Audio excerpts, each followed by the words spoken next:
Hello, hello, and welcome back to the Rise and Recreate podcast, a space where we explore stories of reinvention, strength, and spiritual awakening. We remember that we all have the power to recreate our lives whenever the heck we want.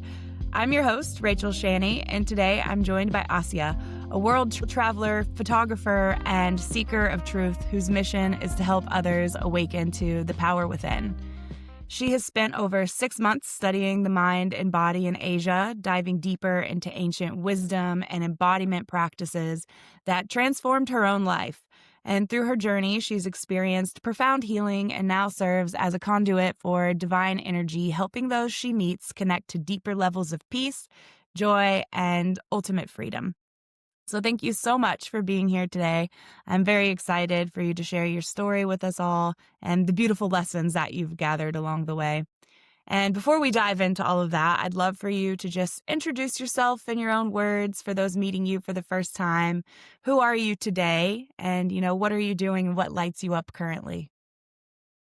Thank you so much for that kind and generous introduction and for inviting me to be here. I just have so much gratitude towards you and this experience of connection and storytelling, like you mentioned. I'm currently living in New Jersey. I spent 6.5 months moving through Asia with the intention of learning and growth, specifically trying to understand the mind and the body better. And so spending time in specific areas to deepen my understanding of these areas. So I spent time in Canggu, Bali, where I spent time with all these fitness people who really have mastered the body.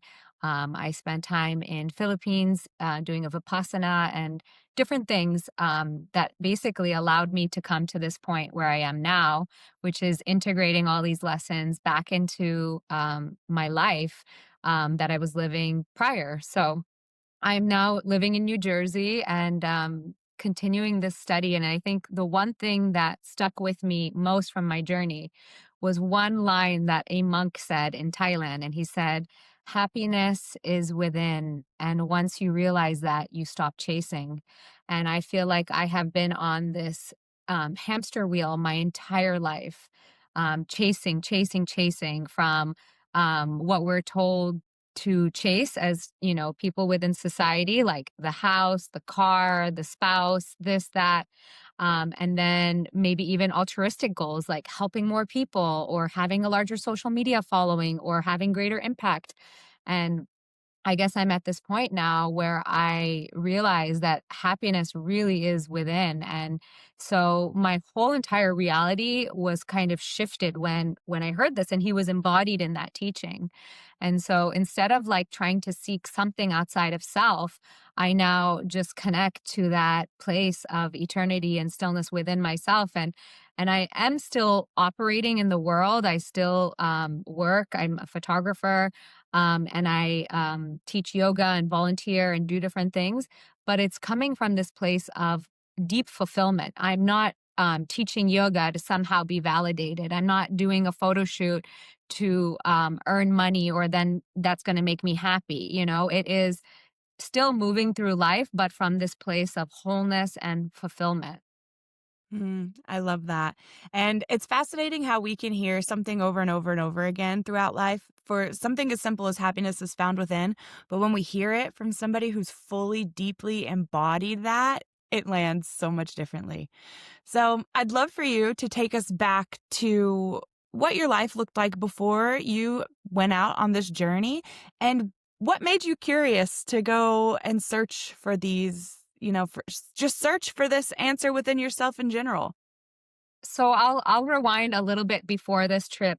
I struggled deeply with mental health. So I had a lot of anger and a lot of issues, I guess, in my reality. I couldn't control myself and I would often like burst out hitting myself, others. Like it was not a happy period in my life. And I was in a relationship with someone who I was, married to. And that's how my journey began of like, okay, what is this thing and how can I begin to understand the mind and the body? So there was one night where I got really angry and I hit and I was just like, I don't I don't know who this is. I don't know what's happening, but like I don't recognize anything. So I was like, I'm going to start meditating. And that was maybe around 10 to 15 years ago. And that's what started my journey in like mental wellness and physical wellness. And so I started doing beach body workouts, getting really healthy. And then I was coaching other women lose weight and different things. And then meditating. And after I started meditating, I never had a violent explosion again. So it was like something I did within myself altered my external reality. In moments where I would spiral or get upset, I would all of a sudden have this ability to pause and to, instead of like getting really upset, I would just like have compassion come out of me. And I'd be like, well, maybe, I would make excuses for the other person.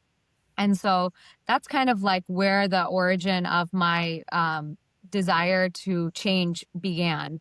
And then I started traveling. So I would go to different places where, I had eczema growing up, like all over my body. And I was given every pharmaceutical. I had a lot of acne, and I think so many people in the West have this problem. And then I never got better. Like, I would take all these topicals and pills and different things, but I never got better. And so this quest to really understand what is health led me to go pursue it in places where they had a different story than in the West. So, in the West, we're told like, okay, you have this problem, take this pill, but that wasn't working. And so it led me to go to India. And, I started learning about Ayurveda, which is the science of life, and learning about, oh, we have these like 5 elements within ourselves, and how can I balance them? Okay, I have like too much fire.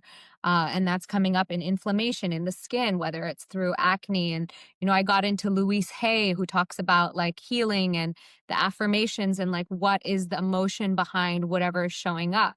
And so this quest of actually trying to heal my body was like kind of propelling a lot of my tourism.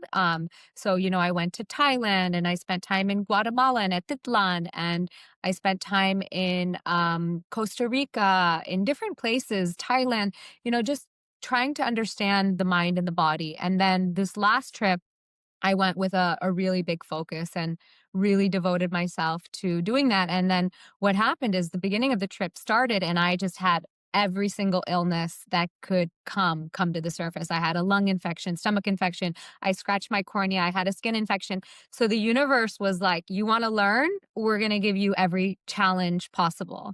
And that's what led me to go to a Vipassana. And the Vipassana, I was 10 days silent, not talking to anyone. And here I was about 10 years on my journey towards understanding the mind and the body.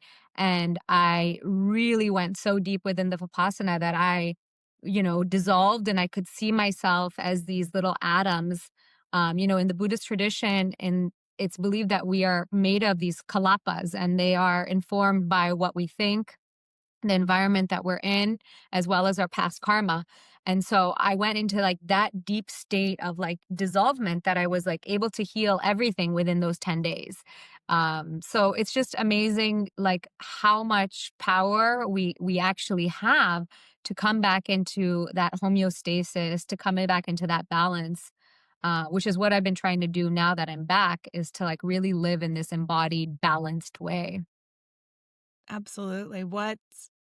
You just took us on quite a journey there. So there's a couple of things that I would like to just address. So first of all, it sounds like you acknowledged within yourself that you didn't want to continue living the way you were living with your outbursts of anger, and you made an intention in that moment to change your life, right? And you're like, and through this intention, I no longer want to be this in person. And the way I see myself doing this is through meditation. And so for somebody who, might be at a low moment in their life, a lot of times they feel like meditation is so simple. I don't really see how that could help. So if you could just walk the listeners through the process of how, when you had all of this anger inside of you, how were you able to sit in silence, and how were you able to release the thoughts that were coming up, and what did this feel like for you?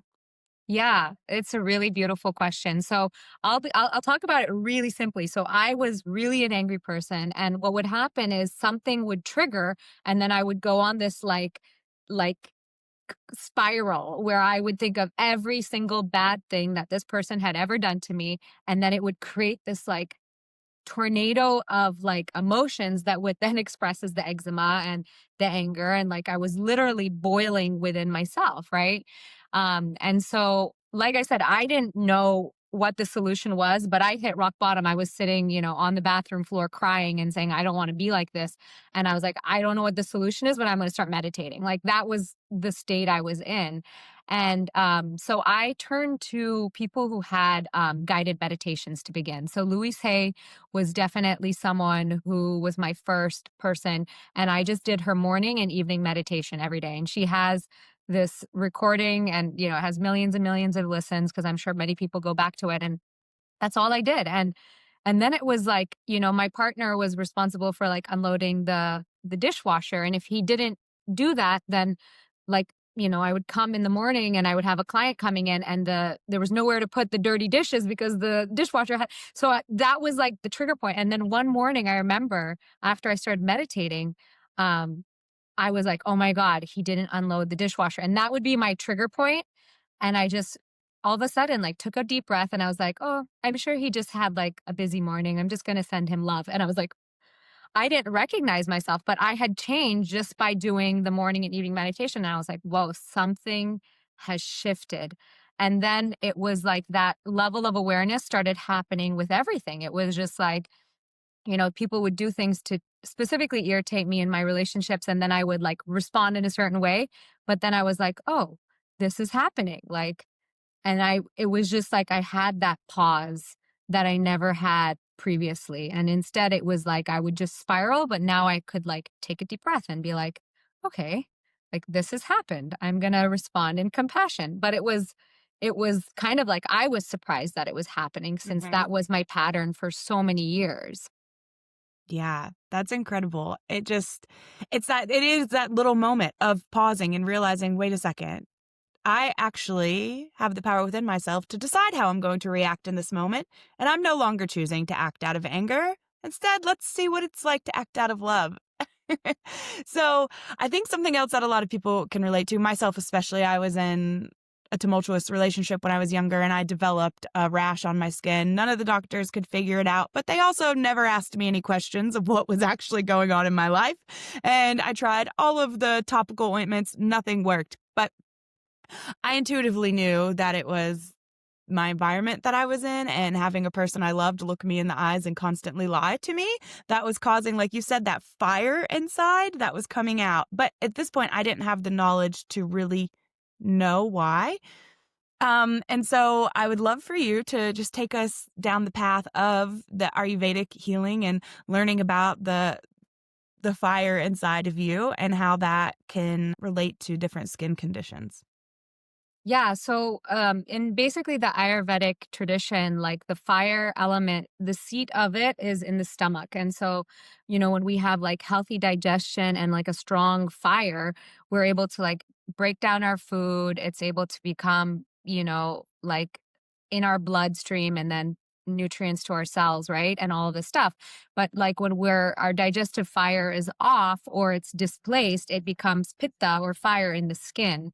And so really just like understanding the different elements and like from a theoretical point. And then during the Vipassana that I was in, I kind of like went into this experiential experience with the elements where I like understood them on a whole new level. And I think one of the things that's most powerful is just through stillness, equilibrium is kind of reached. So through observation and stillness that like balances all of the elements. So like for example in Philippines I was like meditating in really hot conditions.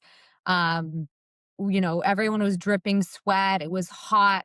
And I had all this skin condition I was trying to heal because I got a fungal rash all over and I was itching and I had all these boils coming out of me and everything.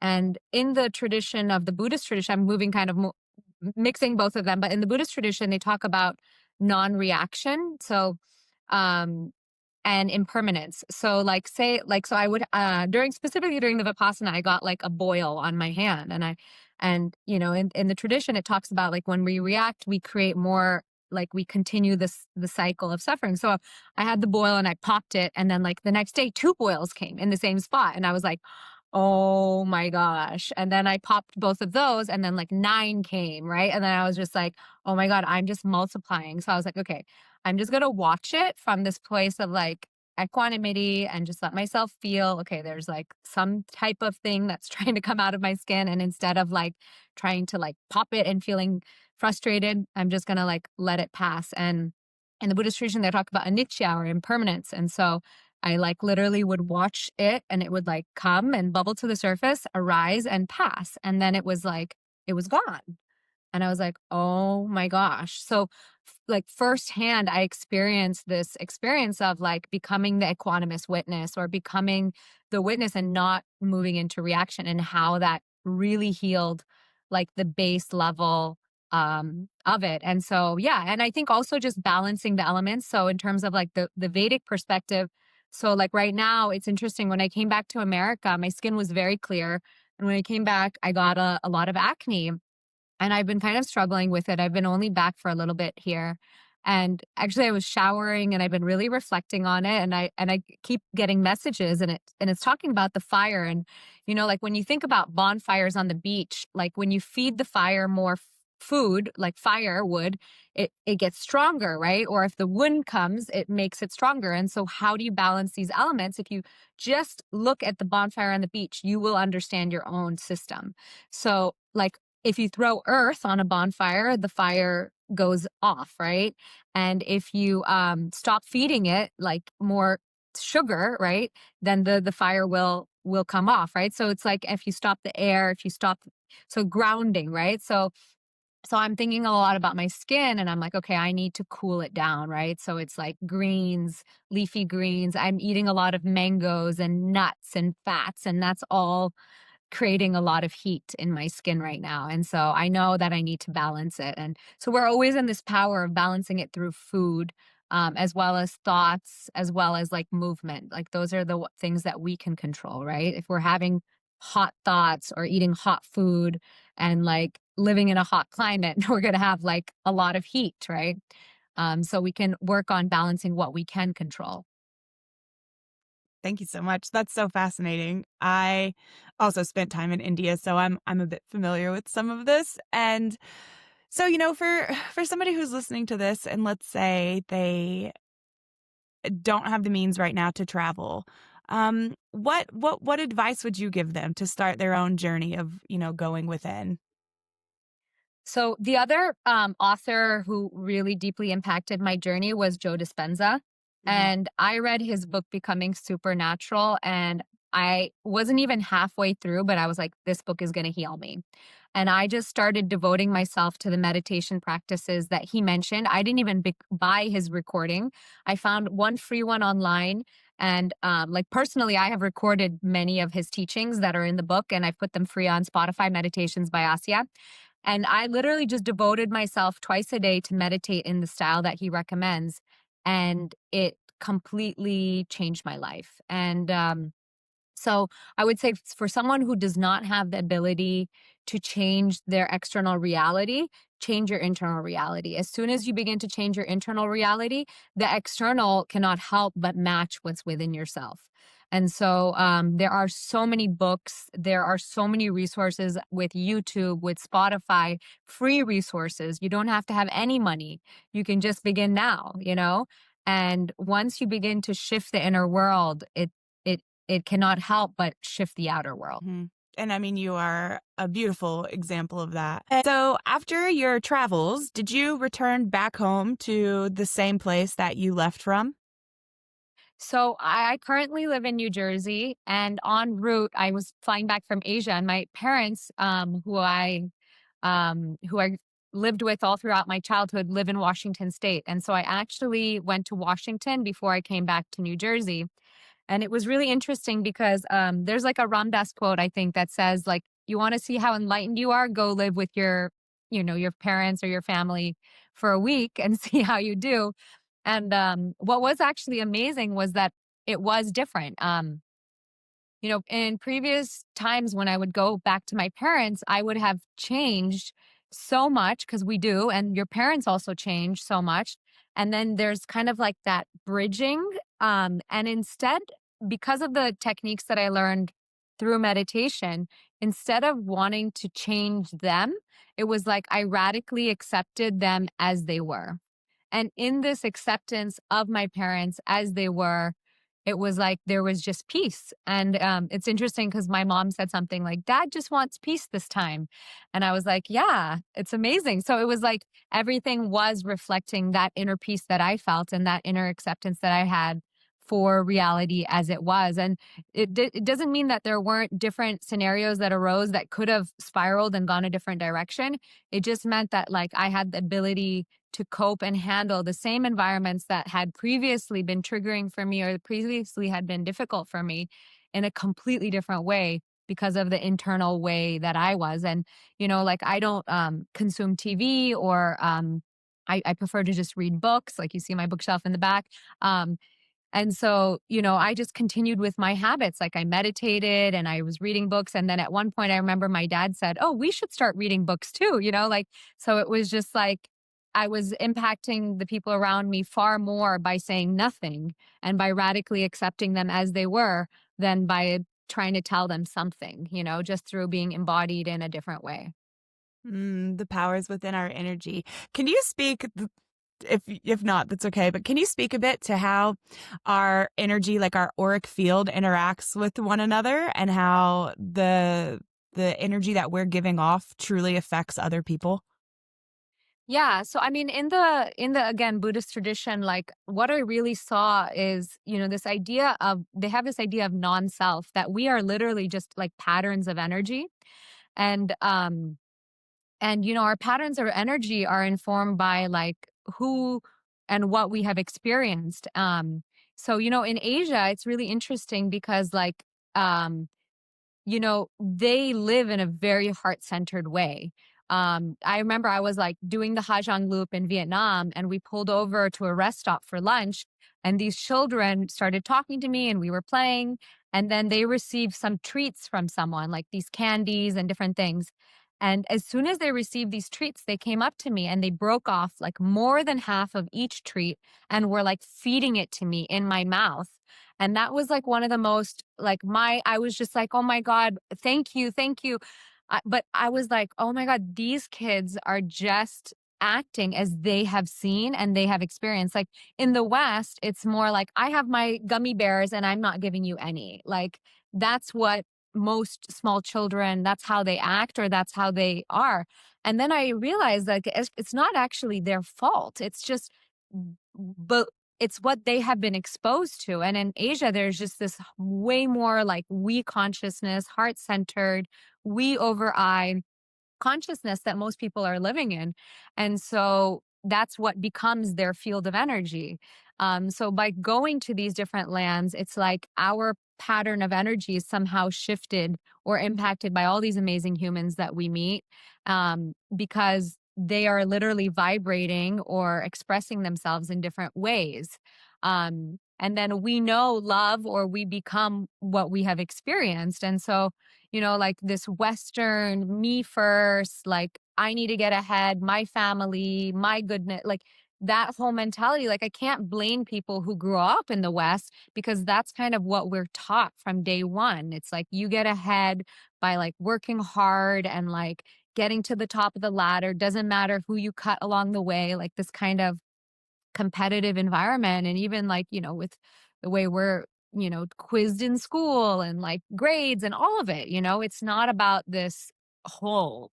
So yeah, I think like what happened for me in Asia was like I was deeply impacted by these little children, like their level of love forever impacted me. So when we talk about impacting the people around us, it's from experiences like that. And so, for example, I'll give a concrete example. I came back and I was making a matcha latte, and I had just made this beautiful matcha latte. And my sister said, "Oh, wow, that looks good." And the previous me, no fault to the previous who I was, but like would be like, "Oh yeah, I'll make you one after I finish having mine." But instead, I was reminded of these Vietnamese kids and I said, take it, like have my matcha latte. Like I made it with so much love. I want you to have it.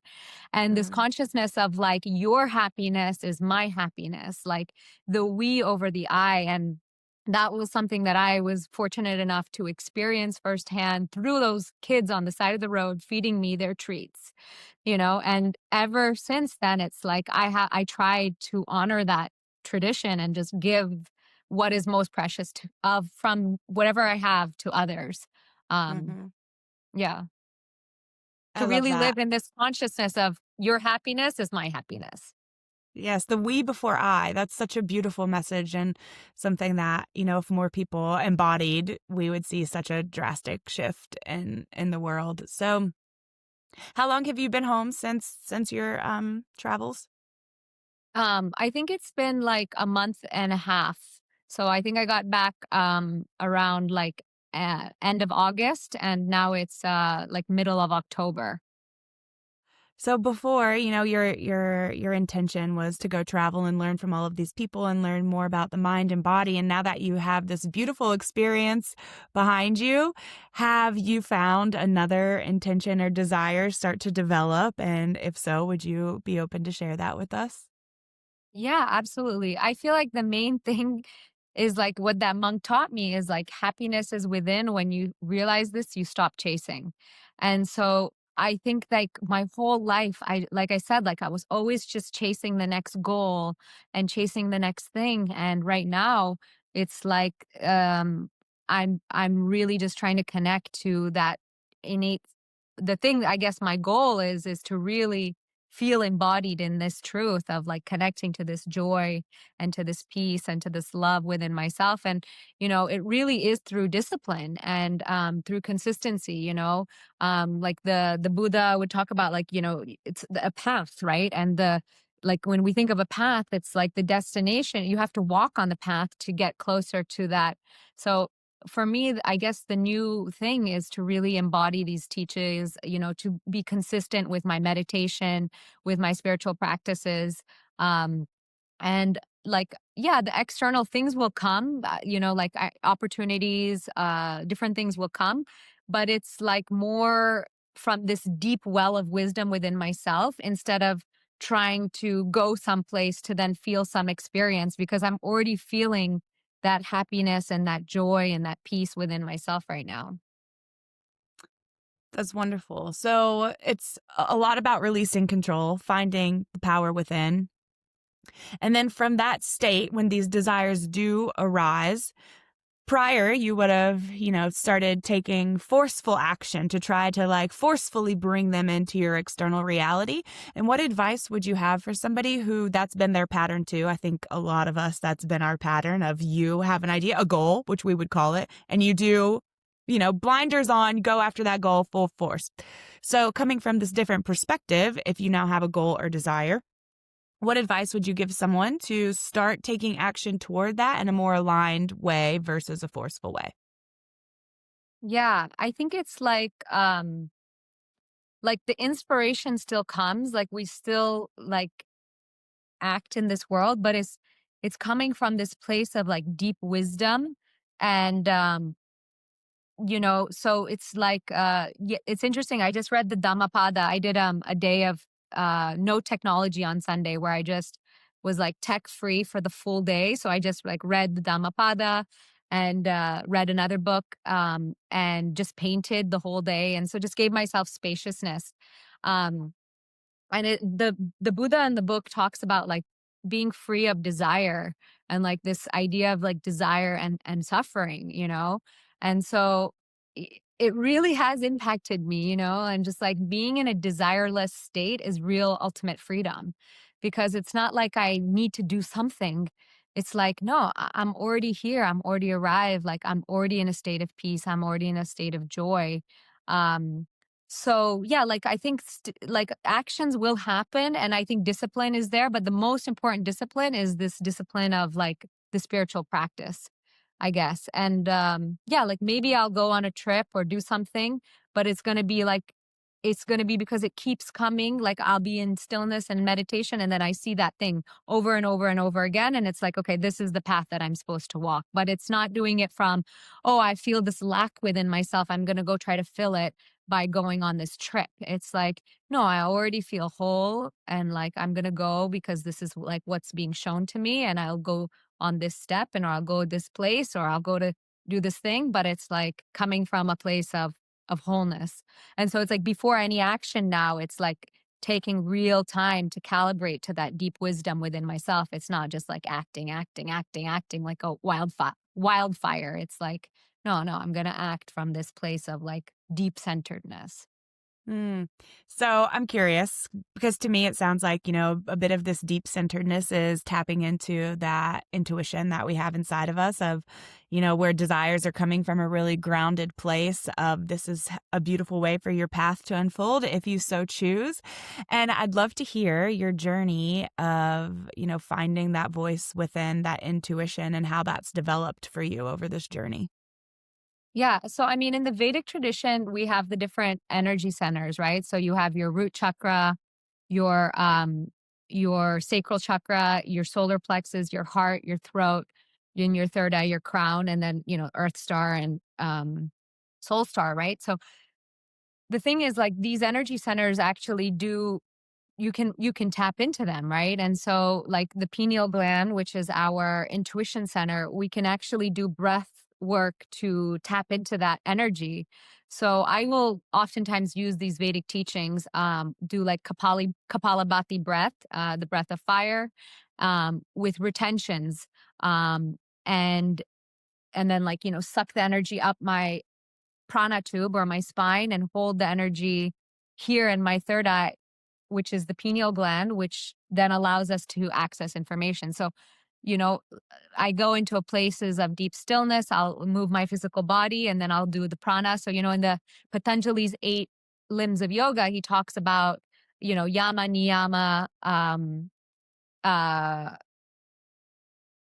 yama niyama, and then I'm freezing here, but like basically asana, pranayama, pratyahara, dhyana, and then samadhi, right? So it's like basically the step-by-step process. So I go through that process like every day. And this process is a process to yoke with the divine, right? So it's like, your personal yama niyamas are just like basically your personal conduct, right? How cleanly you are, telling the truth, not stealing, not harming others, right? Like those are the personal conduct. Then it's the asana, moving the physical body, the pranayama.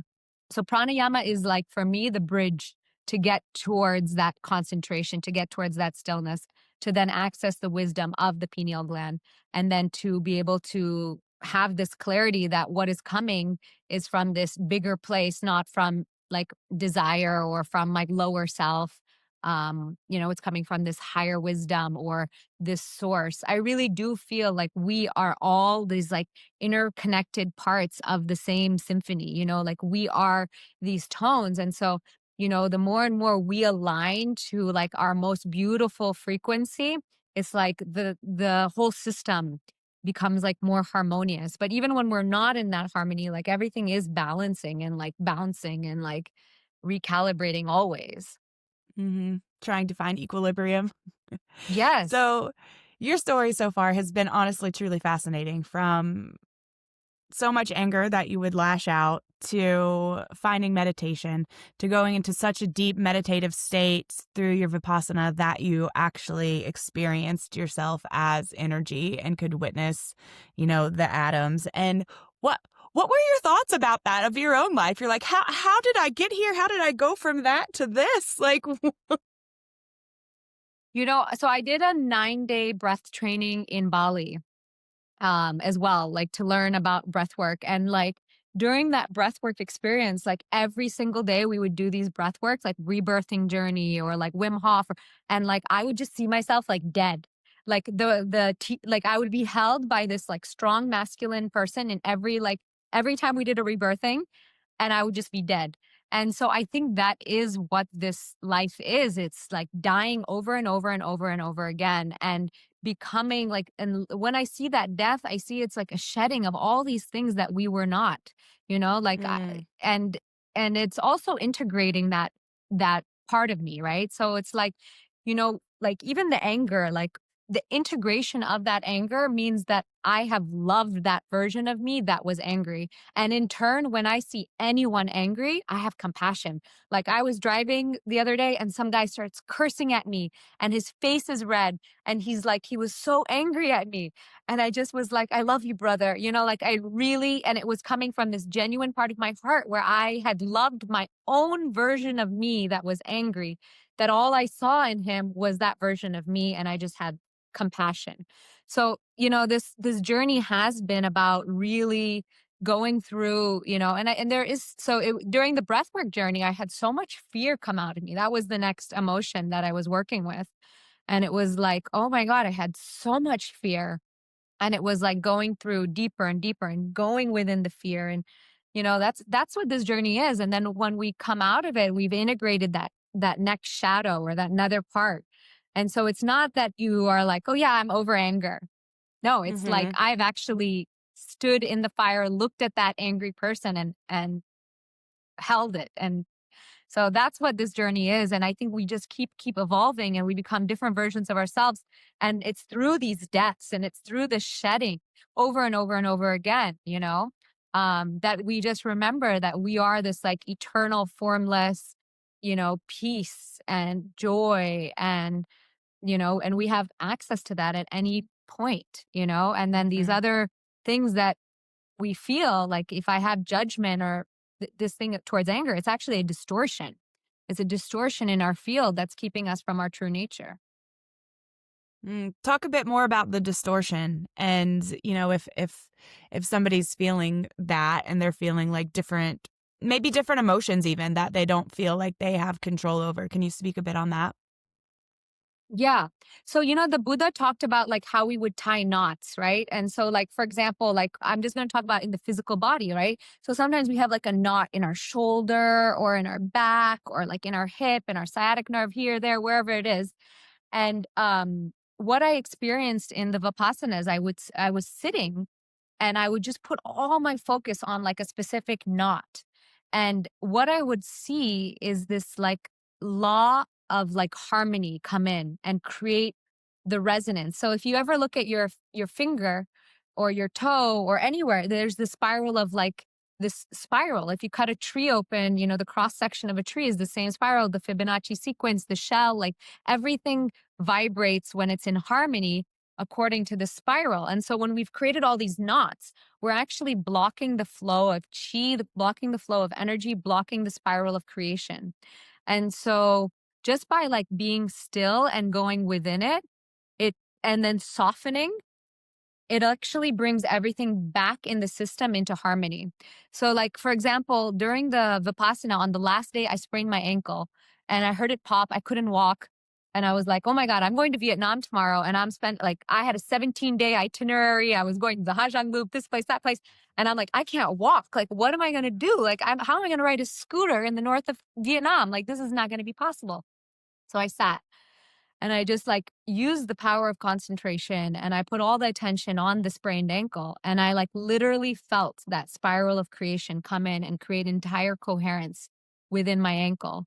And after 3 meditations, I could walk perfectly fine. I had no pain.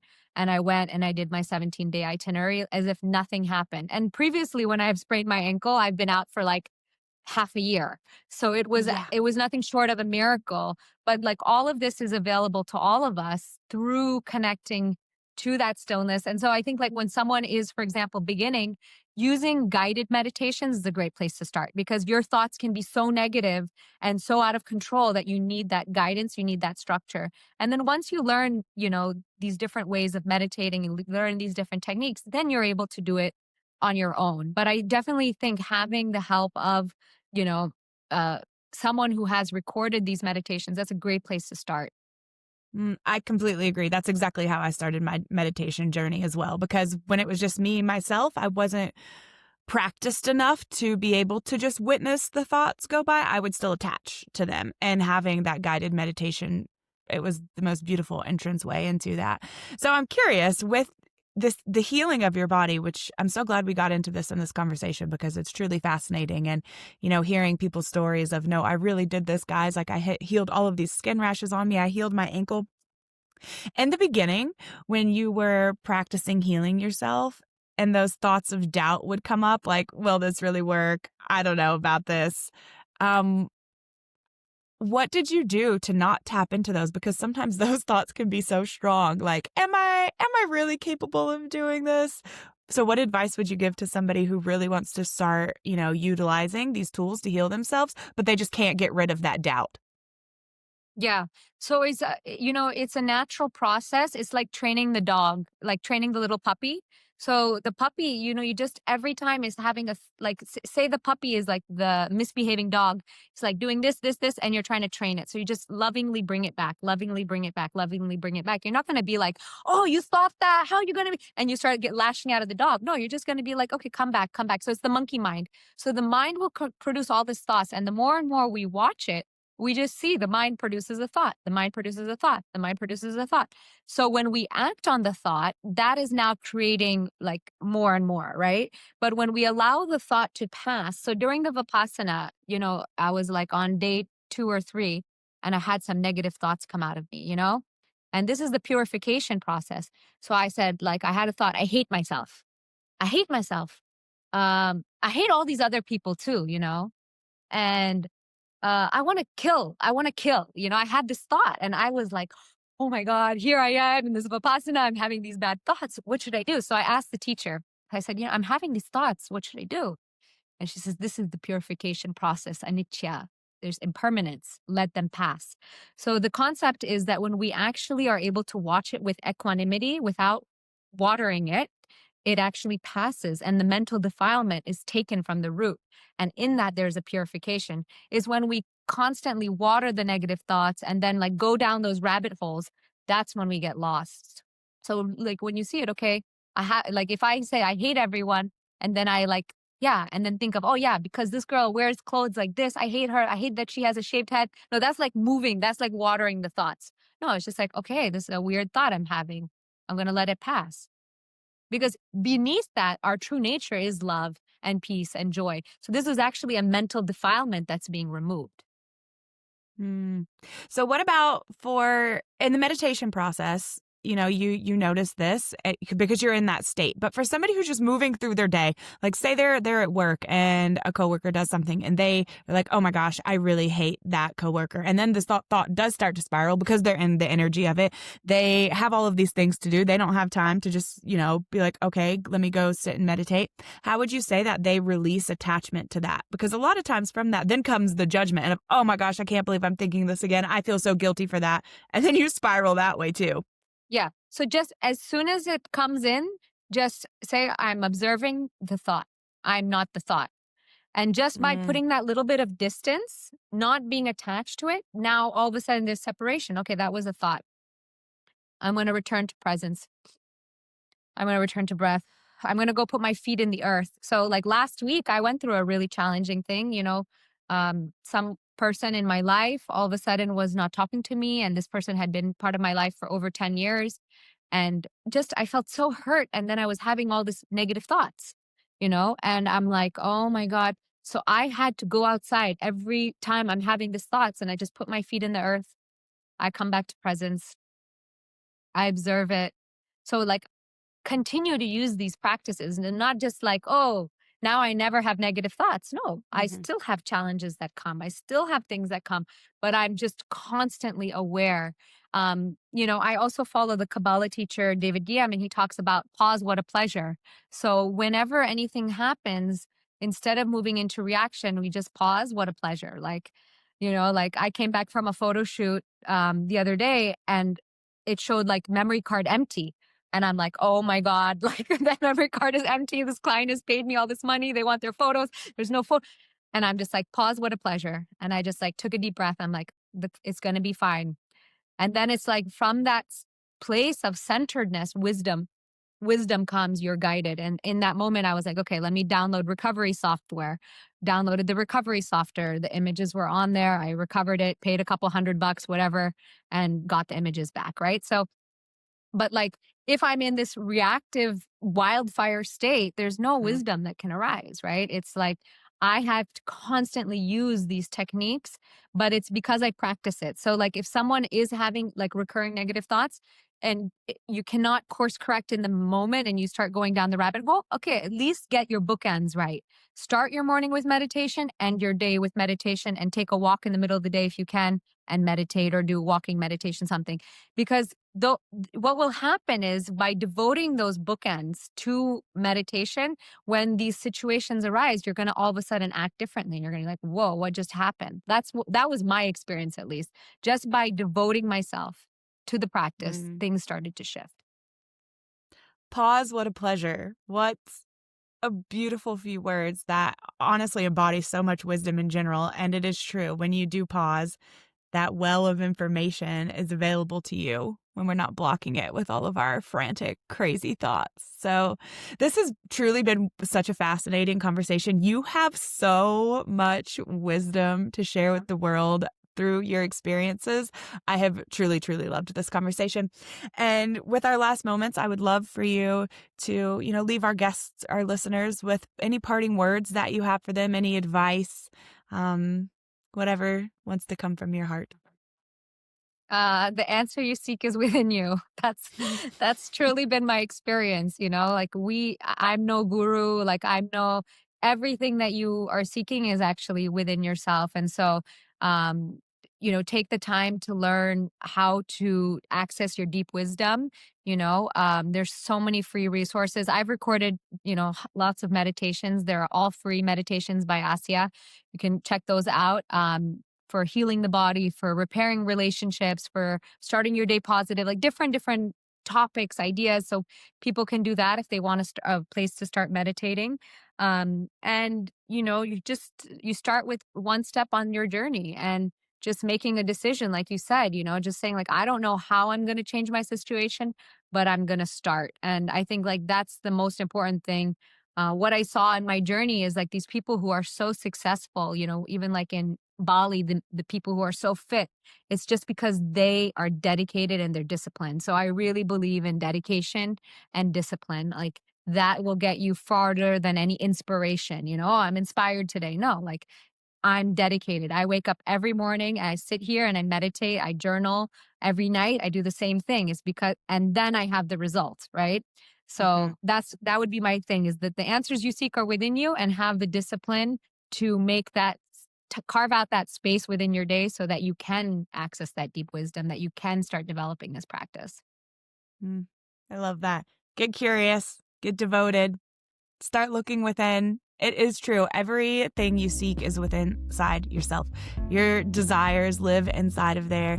Your intuition, so many things if you just get quiet and listen. And you have shared so much. I hope you all saw a piece of yourself within her story today, and you take a bit of inspiration or courage, and maybe you start doing one thing. Maybe today's the day that you're like, okay, I'm going to tap into a guided meditation, and your journey begins. The path unfolds. Thank you all so much for listening. Have a great day.